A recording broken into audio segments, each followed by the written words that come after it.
We have the right to nurture our offspring and to advocate for their care and safety.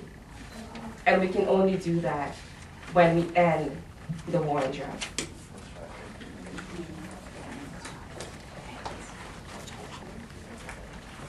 I'm Nina Graves, and I represent Law Enforcement Against Prohibition. I've been in law enforcement for over 25 years, and I've watched as the protection of our children has been invoked as a reason to justify the war on drugs. Yet this is precisely the war that needs to stop. As a mother, my heart goes out to all the women whose children have been caught in the prohibition-related violence associated with this war. To those children who've been afraid to seek treatment, and also to those who are growing up without parents, mothers, fathers, because of the drug war. This is America's longest war, and I'm proud to be associated, to be a part of the global move towards change. And I'd like to read the second one.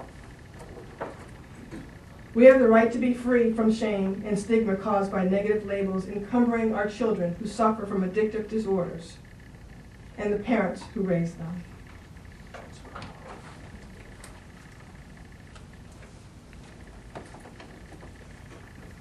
Thank you so much for having me here. It's an honor to be here. I'm Aaron Houston. I'm the Executive Director of Students for Sensible Drug Policy. We're a worldwide network, a chapter-based organization that is dedicated to ending the war on drugs. At Students for Sensible Drug Policy, we say that the war on drugs is a war on all of us. And it really is a war on all of us because we have this insane idea in our society and in our world that there are good drugs and bad drugs. And how many mothers in recent years have had the misfortune of finding their son or daughter the victim of an overdose death of legal opioid pain medications? The answer to that question is more than all of the overdose drug deaths for heroin and cocaine combined. So clearly, this war is not working. And at Students for Sensible Drug Policy, we're very proud to spread the word. And part of what our students do is to create safe spaces for people to have honest conversations about drugs, drug policy, and drug prohibition. And that includes with their parents, with their grandparents, with their members of their communities of faith, that because we have these conversations, we create the safe space for people to talk about their honest opinion about ending the war on drugs. And most people are there. I'm very glad that Moms United is taking up this banner. We're very proud to be a part of this today because this is a signal of the beginning of the end of this terrible war. And I would like to read the third right now. Thank you. We have the parental right to policies and practices that recognize addiction as a disease in need of treatment rather than a willful behavior to be criminalized. Thank you.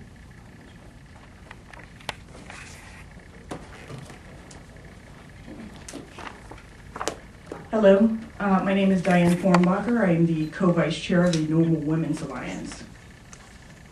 We're very proud also to be here today to join in our partnership with Moms United to end the war on drugs, Law Enforcement Against Prohibition, Students for the Sensible Drug Policy, and all organizations that believe the drug war is a detriment to our society, to our families, especially to our children. We need honest, intelligent, and compassionate policies. We know the drug war has failed. It is inhumane. It is cruel, but all too usual. We as mothers will not stand idly by while our families are torn apart, criminalized, and in far too many instances, killed by the policies endorsed by those who carry the banner of the war on drugs.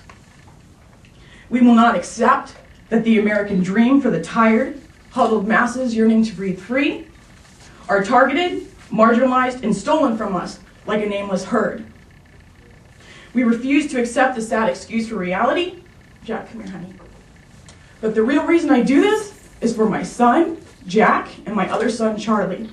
They deserve a better future. I want them to have the future that we did not have in the past, and that we certainly don't have in the future. I want him and my son Charlie, and children like them all across this country and this world to be free from judgment, I want this society, if they have a drug problem, to treat them with compassion and intellectual policies so that we can have a brighter and healthier future, not languishing or having parents find their children dead or having to visit them in prison and leaving a legacy of permanent criminal records where they cannot contribute to society because they can't have a job and turn back to crime. We need to be able to trust our system, and we need to be able to protect our children with honest education. And I would now like to read the next declaration of our rights.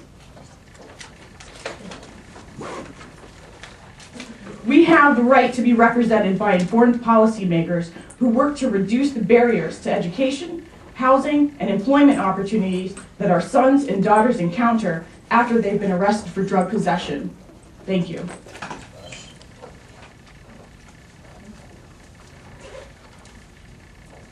Good morning. My name is Joy Strickland. I am the founder and CEO of Mothers Against Teen Violence in Dallas, where we are rethinking drug policy in Texas. MATV advances a strategy that involves a public health approach to drug abuse and addiction and a comprehensive approach to drug policy reform. MATV was founded in the aftermath of a personal tragedy. My son was murdered with a friend in a random crime that was committed by two teenagers who were under the influence of illegal drugs. They were high school dropouts, and they were actually engaged in low-level gang activity.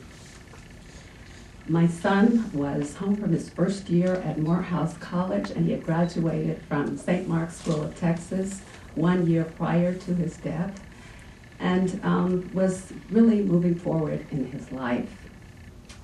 If you had asked me anything about the drug war back when I lost my son, I probably would have told you that we need the drug war to keep our community safer and to keep drugs out of the hands of our children.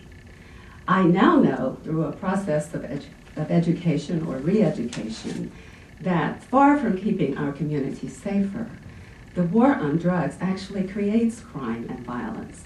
The war on drugs encourages and sustains and empowers criminals.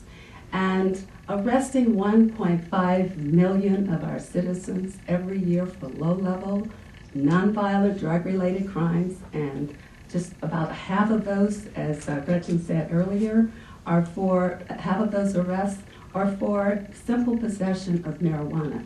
That does nothing to keep our community safer. So I am proud to join with Moms United, and I'm proud to stand with mothers across America in this movement to end the war on drugs. And I'm proud to read the fifth right, which says, we have the right to honest, accurate, safety-first education in our schools rather than scare tactics. Thank you.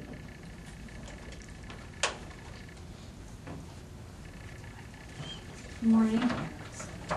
My name is Denise Cullen.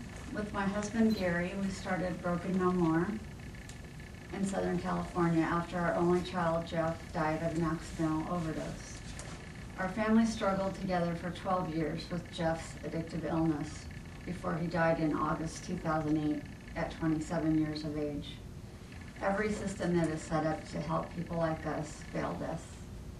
Our son died 2 days after release from a 4-month sentence in county jail. He died the day he signed up for a 6-month court-ordered treatment program, which he was very happy to be accepted into. Although it is well known in the court system that there is a wait of up to 4 weeks for this treatment, Jeff was not allowed to sign up until he was released from incarceration. There is never a wait for jail or prison. We are working along with other organizations represented here today to change punitive drug policies, reduce the stigma associated with drug use and substance use disorder, and increase access to effective treatment at the time the person needs it. Overdose is a national crisis. More people die each year of accidental overdose than those in motor vehicle accidents. It does not matter if these overdoses are from prescription meds or illicit drugs. The tragic loss of human life can no longer be ignored. Part of our work includes a program called GRASP, Grief Recovery After